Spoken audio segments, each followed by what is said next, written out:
Hi, this is Alex from phpacademy.org and back with another video for the new Boston.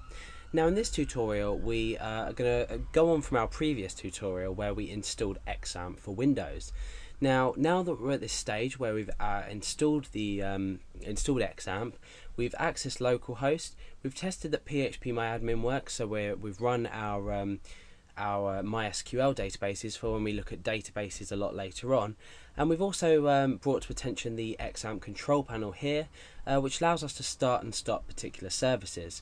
And the services that we've focused on are Apache and MySQL because these are two that we're going to use most frequently.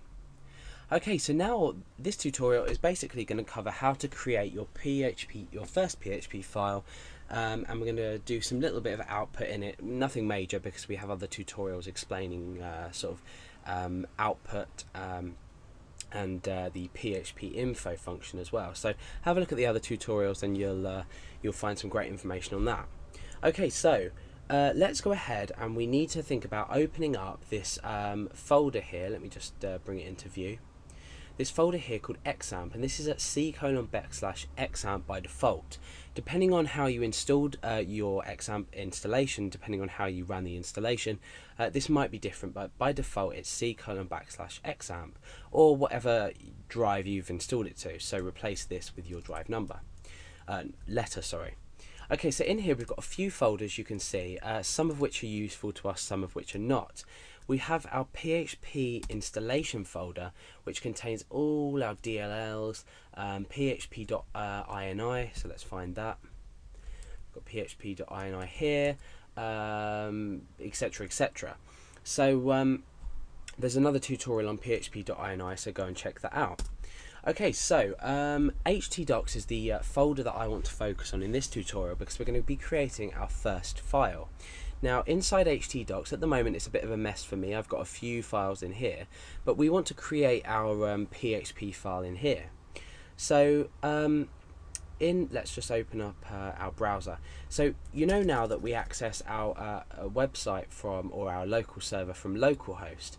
Now we don't need to do localhost/htdocs/ and our file, because htdocs here, in here is where is the root directory, if you like, for where our file should be. So let's go ahead here and I'll create a new text document, and I'm going to call this my first file.php. Now in Windows I have extension naming enabled, so I can automatically name my extension, but if you can't do it this way, you can see I've got, if you change a file name extension, blah blah blah, click yes, and that's changed now to a PHP file. Now this C icon you see is my text editor, my default text editor, and my default text editor is context. So usually, you might have Notepad as your default text editor, but I recommend, if you're going to start learning PHP, download a good text editor. I use Context. I've always used Context and I prefer it.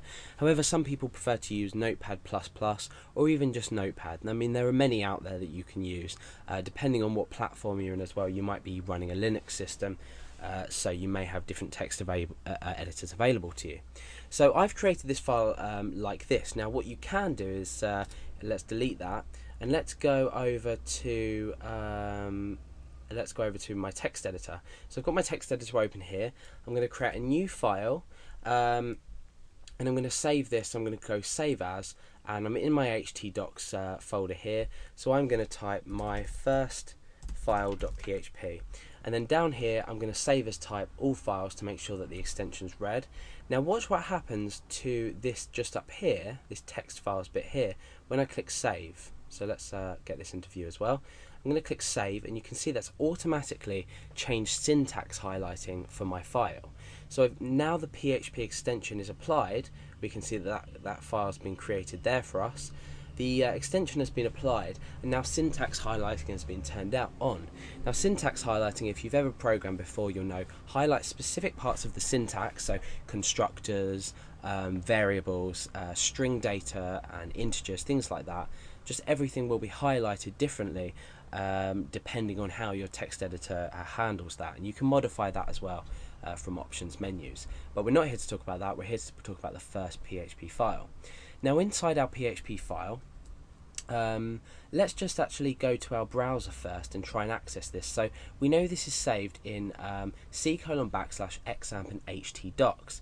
So let's go ahead to our browser and type in my first file.php. So remember, htdocs is the root folder, so all we need to do is say localhost / my first file.php. We press enter and this file has been loaded in. Now, because it's a PHP extension, you might think that you can't put HTML data in, but we can in fact write data into here and just either plain text or HTML, and when we refresh, that's displayed on the page. So you can see now that we're accessing our files like we would on a normal server. And again, you can create folders, directories in here, and create things as you wish. So to create the first PHP file, we've done this, and our tags look like this. You'll notice that we have a less than sign, a question mark, PHP, and then we end on a question mark in here. So that's very similar to how we open up and close HTML. So we open up tags like that and end tags like that.